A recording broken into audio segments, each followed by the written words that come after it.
Thanks for watching this portion of Garage Logic on our YouTube channel, and thanks to our friends at Everest Men's Health for supporting this.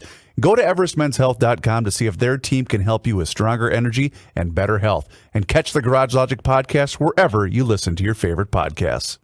Cents. Your mayor, Joe Souchere. May I share one quick thing? Because I know you have a ton to get to today. You may. Okay. You recall yesterday that you allowed me the opportunity to promote our Fox 9 Town Ball game last night down in Faribault. Mm-hmm. I made the mistake of saying, hey, if you heard about this, just mention GL and your first beer's on me. What'd that cost you? Whoops. I get to the concession stand after the game because they always allow me to run a tab, right? And then I'll settle up with them at the end. Of course they do. Mm-hmm. And thank you, GLers, for showing up to the game last night. Couple $100. That one cost me last night. Wow! But that was well worth it. It was well worth it. Hey, Reeves told me to come by and say hi. Well, speaking of that, the chief has written, "All hail the what the hell are we talking about staff." Joe, the other day I was driving while I heard your EcoFund spot proclaiming their back-to-school sale, either a month early or a year late, depending how you look at it. I had much-needed laugh at your expense. However, last night about 2:45 a.m. when our baby girl decided it was lunchtime and refused to go back to sleep, I pulled up the second half of GL and rocked her into a comatose slumber. It wasn't 20 seconds after I decided it was safe to put her down when you asked that hillbilly about the haze up in his area. After listening to that dummy incessantly ramble about alfalfa and hay bushels like a clueless buffoon for 60 seconds, I almost swallowed my teeth trying to hold in my laughter, waking the baby in the process. Knowing I couldn't ask the RC for help due to Kennedy's incompetence, I sat back down and queued up the rest of the show. Guess I better stick to the garage or truck for my GL episode. See you at the fair. First round's on me. The next 4 are on Such. Ooh, I like that plan. Chief. I like Chief, that plan a lot. I have one thing to say to you, Chief. You're welcome. Yeah. I listened to that this morning. You were so excited to explain it to I know. John, did it sound like haze? Because I've played it for haze right away. I mean, yes, You did. It sounded like haze. Yeah. because I played it for the roommate, and she said, "Why are you playing this for me? And why does he care about hay?" No, I heard haze, and then when you started talking, I was very confused. Well, that's But you how- were excited, so that's- you were selling it. You were selling it. Isn't that how Clem would have pronounced it? Yeah. I got haze in the barn. Right. I got haze. That's the first time since I've known Such, and I've known you since Vietnam at least, that you've actually asked me something I care about. Yeah. So there you go. First time. You just First answered time for you everything. just answered the wrong way, that's all. Right. It's not a problem. Stacy, the GL geologist, weighs in. Mother is rumbling south of Panama, 6.8. That's a big one. Large earthquakes down south. Apparently, it was felt throughout Costa Rica. No immediate reports of damage, and a tsunami was not expected. Good luck, Stacy, the GL geologist. I'd like to go to Panama. You've never been? Panama! Wait, it was rumbling where? Costa Bleepin' Rica. That's where it was. That's right. Do you have the? I was alerted by an emailer that we play that audio of a fellow who's asked during the pandemic, would you rather be quarantined with your family, A, or, and then he blurts out B. Yes. Okay, well, he's not the original blurting out the B guy. Oh, I didn't know you wanted that. Well, I don't think we can play that. Yeah, we're going to play it. Okay. It's Al Bundy.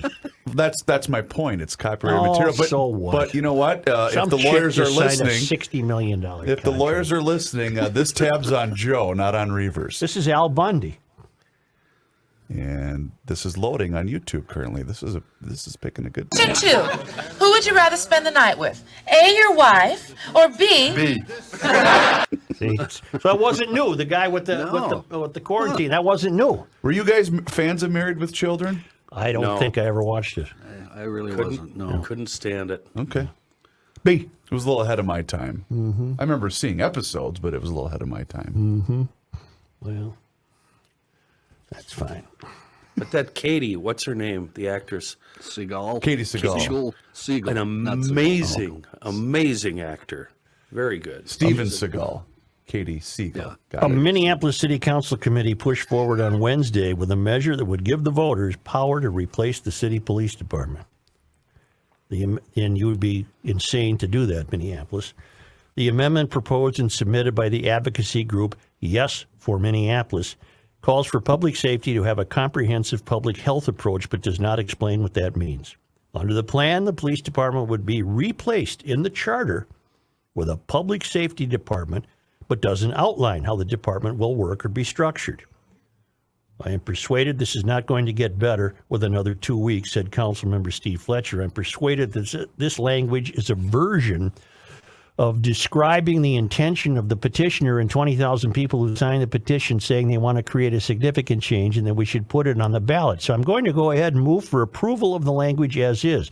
They're squabbling with each other now, the council. The amendment was approved by the Policy and Government Oversight Committee by a vote of 11 to 2.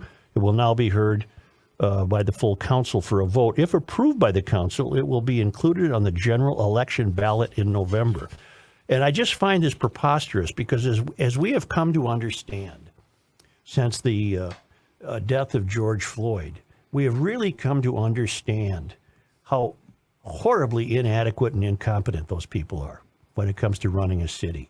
And they have yet to back off their ideas that the police department should be eliminated.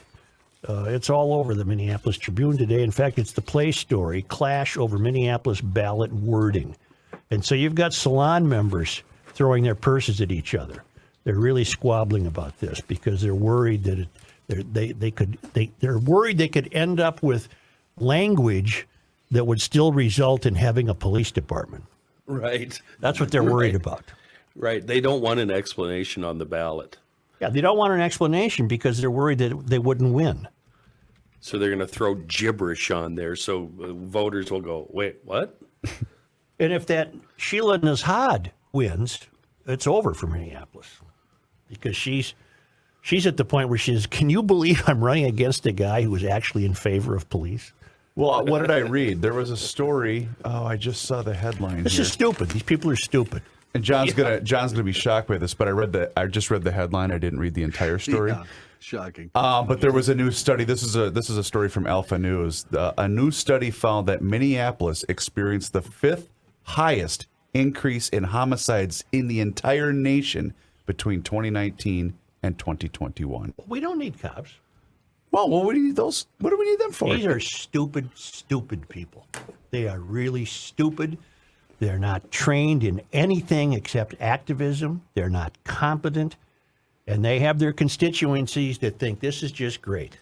But if you're a hardworking Minneapolitan and you're the one paying the taxes, you better rally your neighbors and get to the polls. All right, in November. Here it is. The overall rankings were based on both a city's current homicide rate and the change in its number of homicides across the last 2 years. Minneapolis landed in the 11th position overall behind cities like New Orleans, Cincinnati, Baltimore, Philadelphia, and Detroit, according to the Wallet Hub survey. From the second quarter of 2019 to the second quarter of 2021, the city of Lake saw the 5th highest increase in per capita homicides in the nation. In this time, Minneapolis endured the death of George Floyd, in unprecedented levels of rioting, mass unemployment caused by lockdowns, and a political assault on its own police department. There you go. Speaking of which, and I'm not being facetious, I think it was a miracle that the Aquatennial Torchlight Parade was held last night, and there's been no reports of violence that I'm aware of. No reports of shootings or burning or looting. After a year off because of the pandemic, the Aquatennial celebration returned and is running through Saturday.